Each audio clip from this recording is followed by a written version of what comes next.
Hello there, my name is Ann Ferguson and I'm the Mayor of Mount Barker District Council, and I'm going to read Koala Lou by Mem Fox. This is one of my favourite books and I've read this hundreds of times to my grandchildren.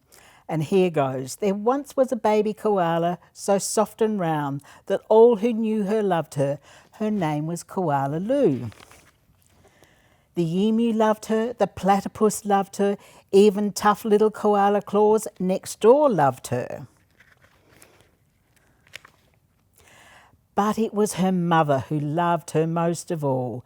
100 times a day she would laugh and shake her head and say, "Koala Lou, I do love you." Whenever she stretched in the early morning sun or climbed a gum tree or bravely went down the track all by herself, her mother would smile and say, "Koala Lou, I do love you."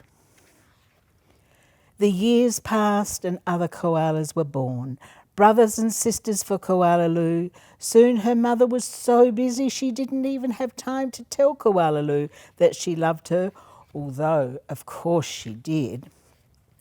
Every night as she curled up under the stars, Koala Lou thought about the times when her mother had looked at her and said, "Koala Lou, I do love you," and she longed for her to say it again. One night Koala Lou had a splendid idea. Preparations had begun for the Bush Olympics. She would enter the Olympics. She would compete in the gum tree climbing event and she would win, and her mother would fling her arms around her neck and say again, "Koala Lou, I do love you." Koala Lou began her training right away. She jogged, she puffed, she lifted weights and panted. She hung from a branch with one claw at a time until she ached.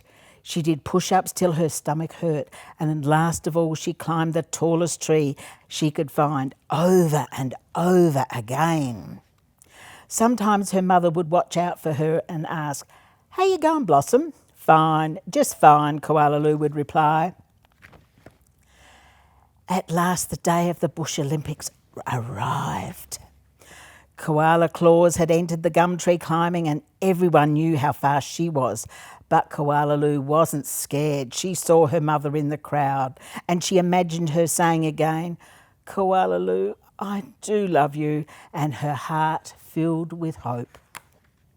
It was Koala Claus's first climb. Her climb was a record-breaking 22 metres in 20 seconds flat. The spectators whistled and cheered and wildly waved their holiday hats. "Can I do better than that?" thought Koala Lou. "I must." As she stepped towards the tree, the hush fell over the crowd. "On your mark," said the kookaburra. "Get set, go." Koala Lou leapt onto the tree. Up and up and up she climbed, higher and higher and higher, faster and faster and faster, until there she was at the very top. The spectators roared and clapped and stamped their feet. But she wasn't fast enough. In spite of all her training and all her hoping, it was Koala Claus who won the gum tree climbing. Koala Lou came second. Koala Lou went off and hid. She heard the shouts of the Bush Olympics and she cried her heart out. When the first stars of the evening appeared in the sky, Koala Lou crept home through the dark and up into the gum tree.